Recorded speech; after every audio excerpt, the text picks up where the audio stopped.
ഇപ്പോൾ നാം ശ്രവിച്ചുകൊണ്ടിരിക്കുന്നത് morning voice ആത്മീയ ശുശ്രൂഷയാണ്. ഇന്ന് ഉൽപ്പത്തി പുസ്തകത്തിൽ നിന്നും കർത്താവിന്റെ ദാസൻ ജെയിംസ് എം തോമസ് നെടുമ്പാശ്ശേരി ധ്യാനചിന്തകൾ പങ്കുവയ്ക്കുന്നു. അക്കരെ നാട്ടിലെ നിത്യഭവനമതെത്രയോ മോഹനമേ, അക്കരെ നാട്ടിലെ നിത്യഭവനമതെത്രയോ മോഹനമേ, നിത്യനം ദൈവത്തോടൊത്തുള്ള വാസമതെത്രയോ ആനന്ദമേ, നിത്യനം ദൈവത്തോടൊത്തുള്ള വാസമതെത്രയോ ആനന്ദമേ. ഉൽപ്പത്തി പുസ്തകം 39 അധ്യായത്തിൽ ദൈവത്തിൻ്റെ മനുഷ്യനായിരുന്ന യോസഫിനെ പാപത്തിൽ വീഴ്ത്തി പ്രയോജനരഹിതനാക്കുവാൻ കാത്തിരിക്കുന്ന പിശാചിൻ്റെ കെണികളെക്കുറിച്ചാണ് നാം ഓർത്തുകൊണ്ടിരിക്കുന്നത്. ഒടുവിലായിട്ട് നമ്മൾ ഓർത്തത് പിശാച് പിന്മാറാതെ അവനെ വീഴ്ത്തുവാൻ ശ്രമിക്കുന്ന കാര്യമാണ്. നാം ഓർത്തതുപോലെ അത് തുടർമാനമായ ഒരു പരീക്ഷയായിരുന്നുവെന്ന് 10 വാക്യത്തിൻ്റെ അടിസ്ഥാനത്തിൽ 39 അധ്യായം ഉൽപ്പത്തി പുസ്തകത്തിൽ നാം കാണുകയുണ്ടായി. പൊത്തിഫറിൻ്റെ ഭാര്യ ദിനംപ്രതിയും യോസഫിനോട് പറഞ്ഞിട്ടും അവളോടുകൂടെ ശയിപ്പാനോ അവളുടെ അരികെ ഇരുപ്പാനോ യോസഫ് അവളെ അനുസരിച്ചില്ല എന്നുള്ളത് നാം ഓർക്കുകയുണ്ടായി. അങ്ങ് ശ്രദ്ധിക്കുന്നത് മോർണിംഗ് വോയ്സ് എന്ന ആത്മീയ ശുശ്രൂഷയാണ്. ഉൽപ്പത്തി പുസ്തകത്തെ അധികരിച്ചുള്ള 301 എപ്പിസോഡിലേക്ക് ഹാർദമായി അങ്ങയ്ക്ക് സ്വാഗതം. 11 വാക്യം ഉൽപ്പത്തി പുസ്തകം 39 അധ്യായത്തിൽ നിന്ന് അങ്ങയുടെ ശ്രദ്ധയിലേക്ക് കൊണ്ടുവരട്ടെ. നാം ഇങ്ങനെയാണ് അവിടെ വായിക്കുന്നത്. ഒരു ദിവസം യോസഫ് തൻ്റെ പ്രവൃത്തി ചെയ്യുവാൻ വീട്ടിനകത്ത് ചെന്നു. വീട്ടിൽ ഉള്ളവർ ആരും അവിടെ ഇല്ലായിരുന്നു. ഇവിടെ എന്താണ് നമുക്ക് ദർശിക്കുവാനായിട്ട് കഴിയുന്നത്?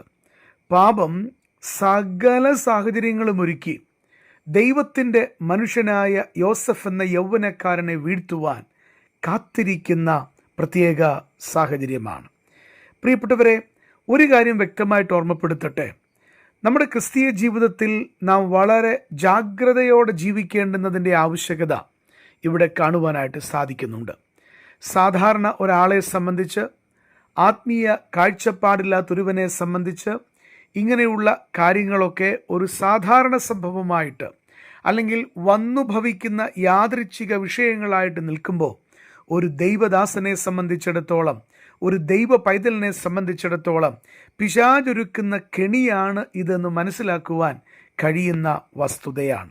അങ്ങനെ സാധിക്കുന്നിടത്ത് നിന്നാണ് നമ്മുടെ വിജയത്തിൻ്റെ മുന്നോട്ടുള്ള പോക്ക് എന്ന് പറയുന്നത്. ഇവിടെ നോക്കുക, പാപം എല്ലാ സാഹചര്യങ്ങളും ഒരുക്കി യോസഫിനെ വീഴ്ത്തുവാൻ കാത്തിരിക്കുന്ന അവസരമായിട്ട് നമുക്കിതിനെ കാണുവാൻ കഴിയുന്നുണ്ട്. യോസഫ് എന്തിനാണ് ആ ഭവനത്തിലേക്ക് ചെന്നത്? അതൊരിക്കലും വേണ്ടാത്തൊരു കാര്യത്തിനായിരുന്നില്ല. തികച്ചും തന്നിൽ നിക്ഷിപ്തമായിട്ടുള്ള കടമ നിർവഹിപ്പാൻ, തൻ്റെ ജോലി ചെയ്യുവാനാണ് അവൻ ചെന്നത് എന്നുള്ളത് കാണുവാൻ കഴിയുന്നു. അവിടെ ഇങ്ങനെ വായിക്കുന്നു, ഒരു ദിവസം അവൻ തൻ്റെ പ്രവൃത്തി ചെയ്യുവാൻ വീട്ടിനകത്ത് ചെന്നു. തുടർന്ന് വായിക്കുന്നത്, വീട്ടിലുള്ളവരാരും അവിടെ ഇല്ലായിരുന്നു. ഇതെങ്ങനെയാ സംഭവിച്ചത്? പൊത്തിഫേറിൻ്റെ ഭാര്യയുടെ കുടില തന്ത്രമായിരിക്കുമോ? അതൊക്കെ ആകാനുള്ള സാധ്യതയുണ്ടെങ്കിലും നമ്മെ സംബന്ധിച്ചിടത്തോളം നാം ചിന്തിക്കേണ്ടുന്ന ആത്യന്തിക വസ്തുത, അതിൻ്റെ പിന്നിൽ പ്രവർത്തിക്കുന്ന പിശാച് സകല സാഹചര്യങ്ങളും ഒരുക്കി ആ വീട്ടിലുള്ളവരെ പാപം ചെയ്യുവാൻ യോസഫിനെ വീഴ്ത്തേണ്ടതിനുള്ള അനുകൂല സാഹചര്യത്തിലേക്ക് കൊണ്ടുവരുന്ന കാഴ്ചയാണ്. പ്രിയപ്പെട്ടവരെ, ഇതെപ്പോഴും ഹൃദയത്തിൻ്റെ അകത്ത് ഒരു മുന്നറിയിപ്പായി കരുതേണ്ടുന്ന ആവശ്യമുണ്ട്. നമ്മുടെ ജീവിതങ്ങളിൽ പിശാചിന് ഒരു ലക്ഷ്യം മാത്രമേ ഒരു ദൈവ പൈതലിനെ കുറിച്ചുള്ളൂ. അത് എന്താ? അവനെ പ്രയോജനരഹിതനാക്കി തീർക്കുക. ദൈവത്തിൻ്റെ ഉദ്ദേശങ്ങൾക്കായി ദൈവം വേർതിരിച്ചിരിക്കുന്നവരെ പ്രയോജനരഹിതരാക്കി തീർക്കുക. കർത്താവിൻ്റെ സന്നിധിയിൽ നേരോടെ ജീവിക്കേണ്ടവർ അശുദ്ധിയിൽ വീണുപോയാൽ തീർച്ചയായിട്ടും കർത്താവിന് അവരെ ഉപയോഗിപ്പാൻ കഴിയുകയില്ല. കാരണം ദൈവം വിശുദ്ധനായ ദൈവമാണ്. ദൈവത്തിൻ്റെ പ്രവൃത്തികളും അതേപോലെ തന്നെ വിശുദ്ധമായതാണ്. ദൈവിക ശുശ്രൂഷകൾ വിശുദ്ധിയിൽ നിറഞ്ഞു നിന്ന് ചെയ്യേണ്ടതാണ്. ക്രിസ്തീയ ജീവിതം മുന്നോട്ട് വിജയപ്രദമായി നയിക്കേണ്ടതിനും ദൈവികമായ വിശുദ്ധി എപ്പോഴും കാത്തു സൂക്ഷിക്കുന്നവരായി നാം കാണപ്പെടണമെന്നുള്ളത് വിശുദ്ധ തിരുവെഴുത്ത് എത്രയോ തവണ നമ്മെ ഓർമ്മപ്പെടുത്തുന്ന അനുഗ്രഹീതമായ വസ്തുതയാണ്. എന്നാൽ ഇവിടെ ശ്രദ്ധിക്കുക, വീട്ടിലുള്ളവരെല്ലാവരും ഇല്ലാതിരുന്നൊരു സാഹചര്യത്തിൽ പ്രവൃത്തി ചെയ്യുവാനായിട്ട് ചെന്ന യോസഫിനെ നോക്കി പിശാചൊരുക്കുന്ന കെണി നമുക്കിവിടെ കാണുവാൻ കഴിയുകയാണ്. ഇത് മനസ്സിലാക്കിയിടത്താണ് യോസഫിന് ആത്മീയ ജയം നേടുവാനായിട്ട് സാധിച്ചത്. വിശുദ്ധ തിരുവെഴുത്തിലേക്ക് വരുമ്പോൾ പിശാചിൻ്റെ തന്ത്രങ്ങളെ നിങ്ങൾ അറിയാത്തവരല്ലല്ലോ എന്നും അവൻ നമ്മളെ തോൽപ്പിക്കരുതെന്നും ദൈവത്തിൻ്റെ വചനം നന്നായി തന്നെ നമ്മെ പ്രബോധിപ്പിക്കുന്നുണ്ട്. എന്നെ ശ്രദ്ധിക്കുന്ന ഓരോ പ്രിയപ്പെട്ടവരോടും വളരെ വ്യക്തമായി ദൈവപക്ഷത്ത് നിന്ന് ഓർമ്മപ്പെടുത്തട്ടെ, സാഹചര്യങ്ങൾ പാപം ചെയ്യാൻ അനുകൂലമായിട്ട് സാത്താൻ ഒരുക്കി തന്നുവെന്ന് വരാം. ആരും അറിയുകയില്ല എന്ന ചിന്തയിൽ പാപം ചെയ്യുവാൻ നമുക്ക് അനുവാദമില്ല. മറ്റാരും കാണുന്നില്ല എന്ന ചിന്തയിൽ ദൈവഹിതത്തിന് വിപരീതമായ ദിശയിൽ പോകുവാൻ നമുക്ക് അനുവാദമില്ല. ആരും കാണുന്നില്ലെങ്കിലും നമ്മുടെ ജീവിതത്തിൻ്റെ വിശുദ്ധിയെ ശ്രദ്ധിക്കുന്ന സ്വർഗത്തിലെ ഒരു ദൈവം നമുക്കുണ്ട്. ആ ദൈവം വിശുദ്ധിയിൽ മാത്രം പ്രസാദിക്കുന്ന ദൈവമാണ്. വിശുദ്ധിയോടെ ജീവിക്കുന്നവരെയാണ് ദൈവത്തിന് ഉപയോഗിപ്പാൻ കഴിയുക.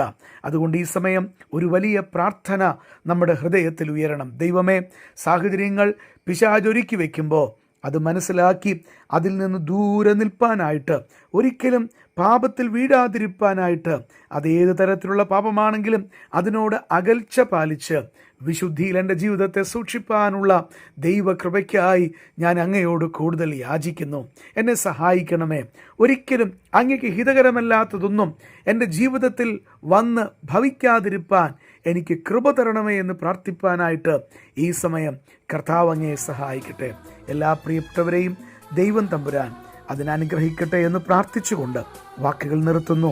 ദൈവനാമത്തിന് മഹത്വമുണ്ടാകും. കണ്ണുനീരില്ലൊരു കഷ്ടവുമില്ലൊരു ദുഃഖവുമില്ലവിടെ, കണ്ണുനീരില്ലൊരു കഷ്ടവുമില്ലൊരു ദുഃഖവുമില്ലവിടെ, രോഗവുമില്ലൊരു